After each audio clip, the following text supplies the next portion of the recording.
الحمد لله الذي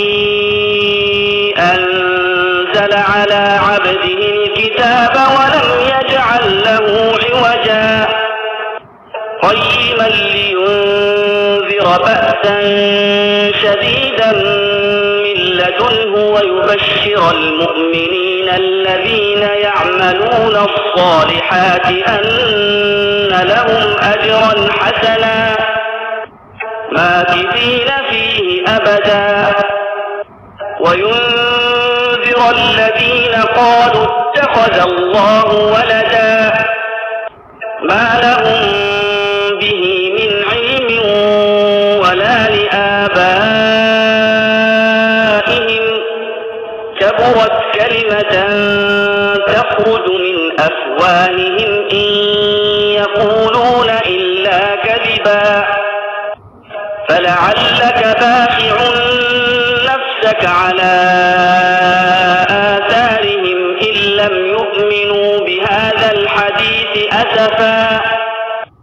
إنا جعلنا ما على الأرض زينة لها لنبلوهم أيهم أحسن عملا وإنا لجاعلون ما عليها صعيدا جرزا أم حسبت أن أصحاب الكهف والرقيم كانوا من آياتنا عجبا إذ أوى الفتية إلى الكهف فقالوا ربنا آتنا من لدنك رحمة وهيئ لنا من أمرنا رشدا فضربنا على آذانهم في الكهف سنين عددا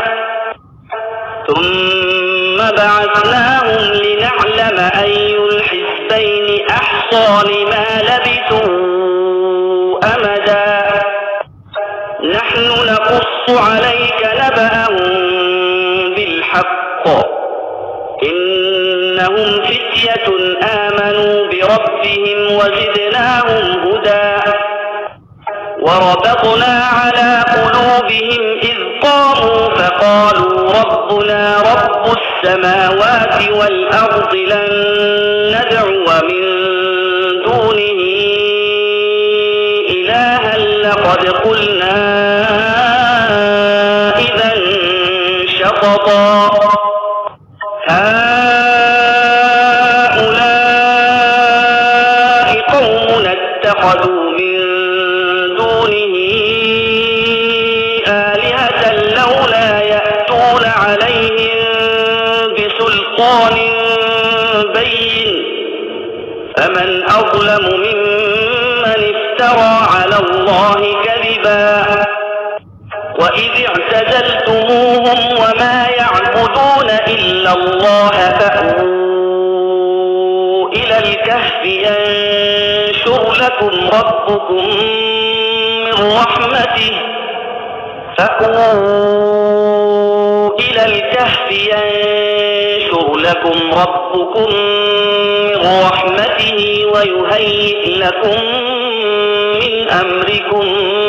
مرفقا وترى الشمس إذا طلعت تزاور عن كهفهم ذات اليمين وإذا غربت تقرضهم ذات الشمال وهم في فجوة منه ذلك من آيات الله من يهد الله فهو المهتد ومن يضلل فلن تجد له وليا مرشدا وتحسبهم أيقاظا وهم رقود ونقلبهم ذات اليمين وذات الشمال وكلبهم باسط ذراعيه بالوصيد لو اطلعت عليهم لوليت منهم فرارا ولملئت منهم رعبا وكذلك بعثناهم ليتساءلوا بينهم قال قائل قالوا لبثنا يوما أو بعض يوم قالوا ربكم أعلم بما لبثتم فابعثوا أحدكم بورقكم هذه إلى المدينة فلينظر أيها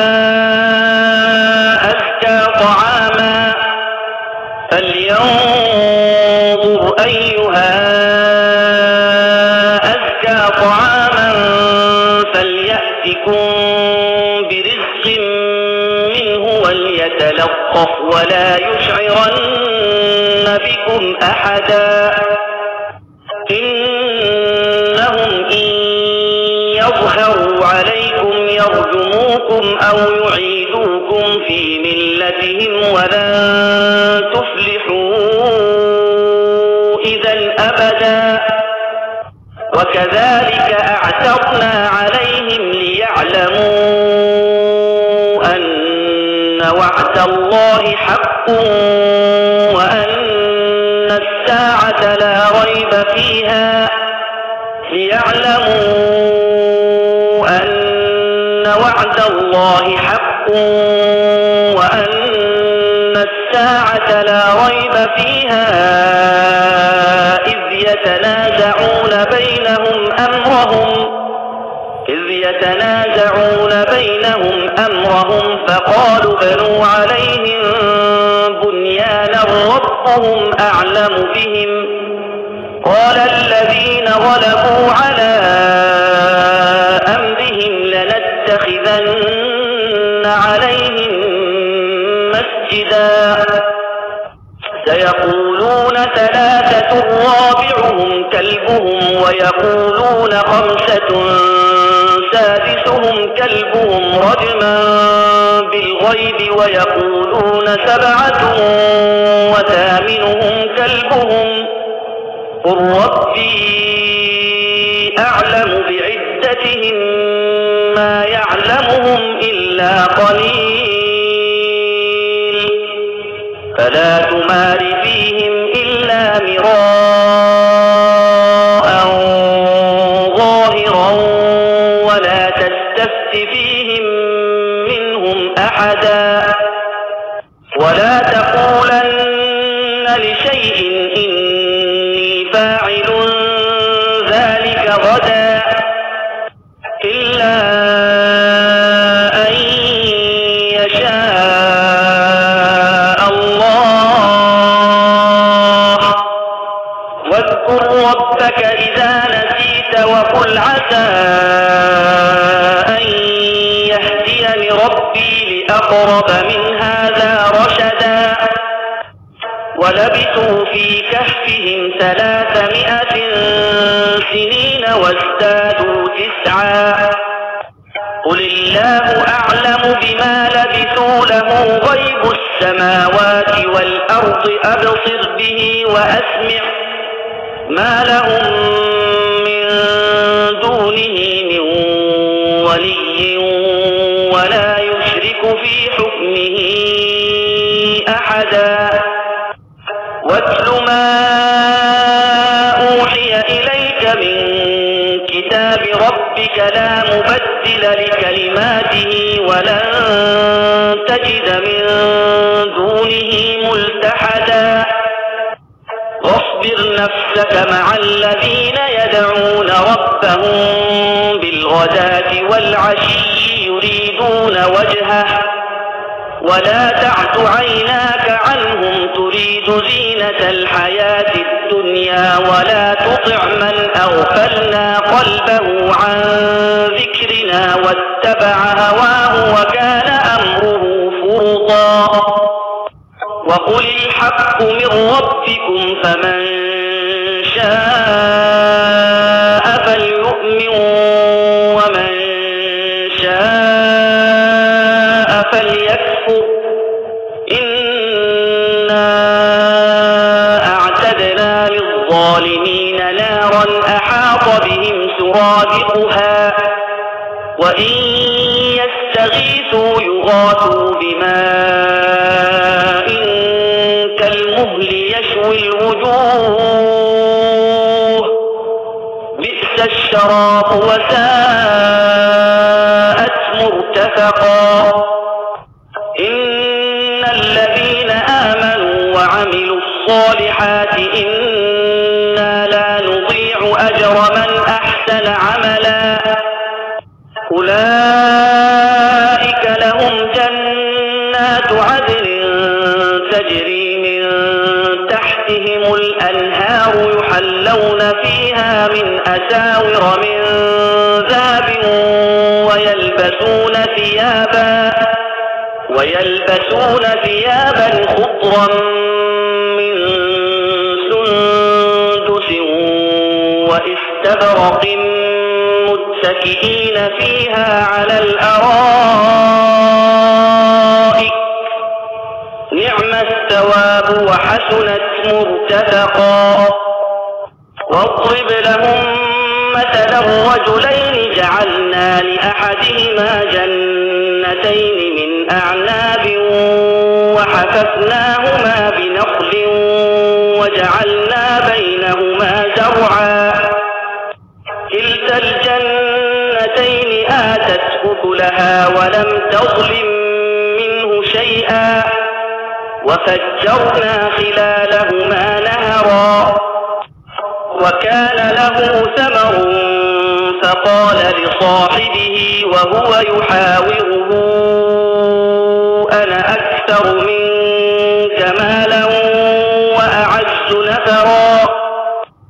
ودخل جنته وهو ظالم لنفسه قال ما أظن أن تبيد هذه أبدا وما أظن الساعة قائمة ولئن رددت إلى ربي لأجدن خيرا منها منقلبا قال له صاحبه وهو يحاوره أكفرت بالذي خلقك من تراب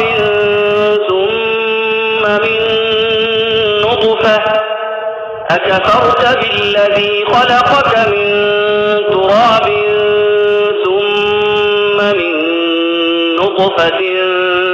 ثم سواك رجلا لكن هو الله ربي ولا أشرك بربي أحدا ولولا إذ دخلت جنتك قلت ما شاء الله لا قوة إلا بالله إن ترني أنا أقل منك مالا وولدا فعسى ربي أن يؤتيني خيرا من جنتك ويرسل عليها حسبانا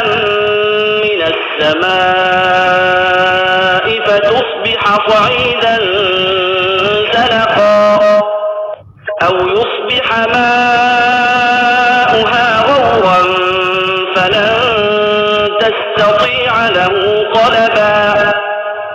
وأحيط بثمره فأصبح يقلب كفيه على ما أنفق فيها وهي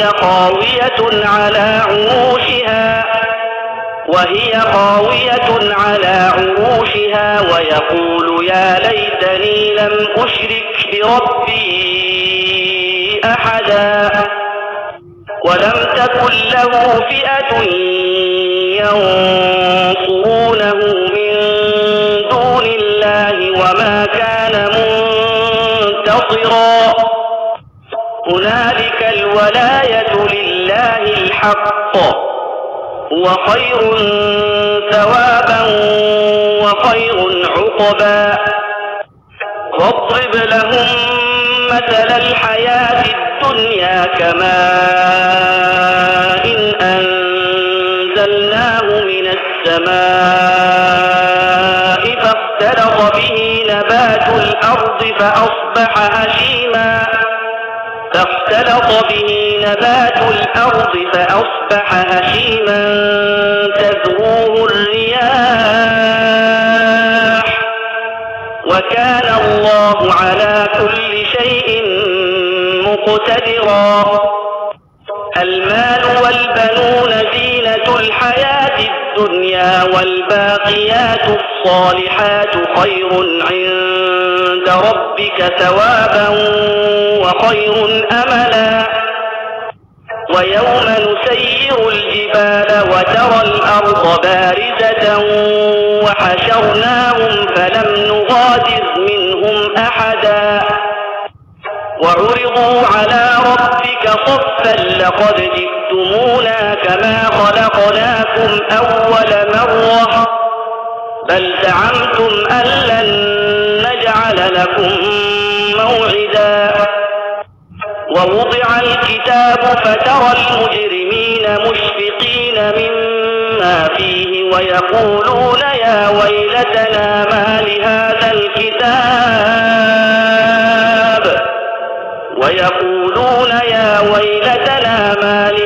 الكتاب لا يغادر صغيرة ولا كبيرة إلا أحصاها ووجدوا ما عملوا حاضرا ولا يظلم ربك أحدا. وإذ قلنا للملائكة اسجدوا لآدم فسجدوا إلا إبليس كان من الجن ففسق عن أمر ربه أفتتخذونه وذريته أولياء من دوني وهم لكم عدو بئس للظالمين بدلا. ما أشهدتهم خلق السماوات والأرض ولا خلق أنفسهم وما كنت متخذ المضلين عضدا. ويوم يقول نادوا شركائي الذين زعمتم فدعوهم فلم يستجيبوا لهم وجعلنا بينهم موبقا.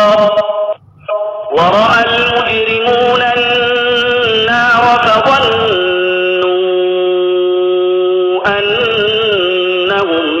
مواقعوها ولم يجدوا عنها مصرفا. ولقد صرفنا في هذا القرآن للناس من كل مثل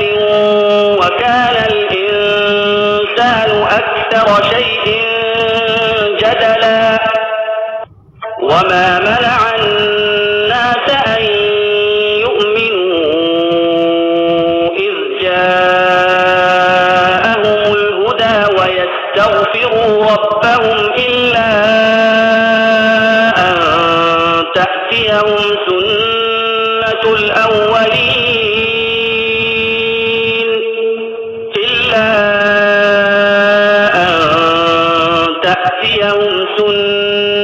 الأولين أو يأتيهم العذاب قبلا. وما نرسل المرسلين إلا مبشرين ومنذرين ويجادل الذين كفروا بالباطل ليدحضوا به الحق واتخذوا آياتي وما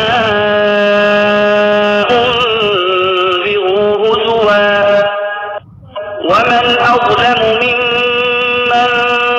ذكر بآيات ربه فأعرض عنها ونسي ما قدمت يداه إنا جعلنا على قلوبهم أكنة أن يفقهوه وفي آذانهم وقرا وإن تدعهم إلى الهدى فلن يهتدوا إذا أبدا. وربك الغفور ذو الرحمة لو يؤاخذهم بما كسبوا لعجل لهم العذاب بل لهم موعد لن يجدوا من دونه موئلا وتلك القرى أهلكناهم لما ظلموا وجعلنا لمهلكهم موعدا وإذ قال موسى لفتاه لا أبرح حتى أبلغ مجمع البحرين أو أمضي حقبا فلما بلغا مجمع بينهما نسيا حوتهما فاتخذ سبيله في البحر سربا فلما جاوزا قال لفتاه آتنا غداءنا لقد لقينا من سفرنا هذا نصبا قال أرأيت إذ أوينا إلى الصخرة فإني نسيت الحوت وما أنسانيه إلا الشيطان أن أذكره واتخذ سبيله في البحر عجبا قال ذلك ما كنا نبغي فارتدا على آثارهما قصصا فوجدا عبدا من عبادنا آتيناه رحمة من عندنا وعلمناه من لدنا علما قال له موسى هل أتبعك على أن تعلمني مما علمت رشدا قال إنك لن تستطيع معي صبرا وكيف تصبر على ما لم تحط به خبرا قال ستجدني إن شاء الله صابرا ولا أعصي لك أمرا قال فإن اتبعتني فلا تسألني عن شيء حتى أحدث لك منه ذكرا فانطلقا حتى إذا ركبا في السفينة خرقها قال أخرقتها لتغرق أهلها لقد جئت شيئا إمرا قال ألم أقل إنك لن تستطيع معي صبرا قال لا تؤاخذني بما نسيت ولا ترهقني من أمري عسرا انطلقا حتى إذا لقيا غلاما فقتله قال أقتلت نفسا زكية بغير نفس قال أقتلت نفسا زكية بغير نفس لقد جئت شيئا نكرا قال ألم أقل لك إنك لن تستطيع معي صبرا قال إن سألتك عن شيء بعدها فلا تصاحبني قد بلغت من لدني عذرا فانطلقا حتى إذا أتيا أهل قرية استطعما أهلها فأبوا أن يضيفوهما فوجدا فيها جدارا يريد أن ينقض فأقامه قال لو شئت لاتخذت عليه أجرا قال هذا فراق بيني وبينك سأنبئك بتأويل ما لم تستطع عليه صبرا أما السفينة فكانت لمساكين يعملون في البحر فأردت أن أعيبها وكان وراءهم ملك يأخذ كل سفينة غصبا. وأما الغلام فكان أبواه مؤمنين فخشينا أن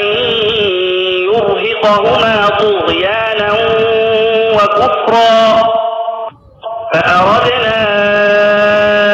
أن يبدلهما ربهما خيرا منه زكاة وأقرب رحما. وأما الجدار فكان لغلامين يتيمين في المدينة وكان تحته كنز لهما وكان أبوهما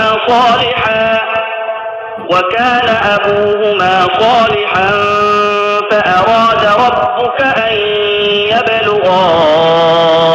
أشدهما ويستخرجا كنزهما رحمة من ربك وما فعلته عن أمري ذلك تأويل ما لم تستطع عليه صبرا. ويسألونك عن ذي القرنين قل سأتلو عليكم منه ذكرا. إنا مكنا له في الأرض وآتيناه من كل شيء سببا فأتبع سببا حتى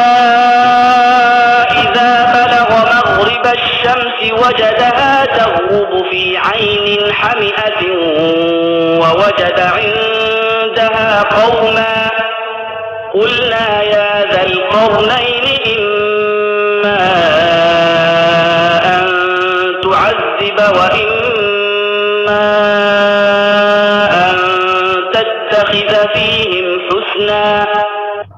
قال أما من ظلم فسوف نعذبه ثم يرد إلى ربه فيعذبه عذابا نكرا. وأما من آمن وعمل صالحا فله جزاء الحسنى وسنقول له من أمرنا يسرا. ثم أتبع سببا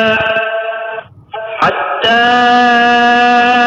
إذا بلغ مطلع الشمس وجدها تطلع على قوم لم نجعل لهم من دونها سترا. كذلك وقد أحطنا بما لديه خبرا. ثم أتبع سببا حتى إذا بلغ بين السدين وجد من دونهما قوما لا يكادون يفقهون قولا. قالوا يا ذا القرنين إن يأجوج ومأجوج مفسدون في الأرض فهل نجعل لك خرجا على أن تجعل بيننا وبينهم سدا. قال ما مكني فيه ربي خير فأعينوني بقوة أجعل بينكم وبينهم ردما. آتوني زبر الحديد حتى إذا ساوى بين الصدفين قال انفخوا حتى إذا جعله نارا قال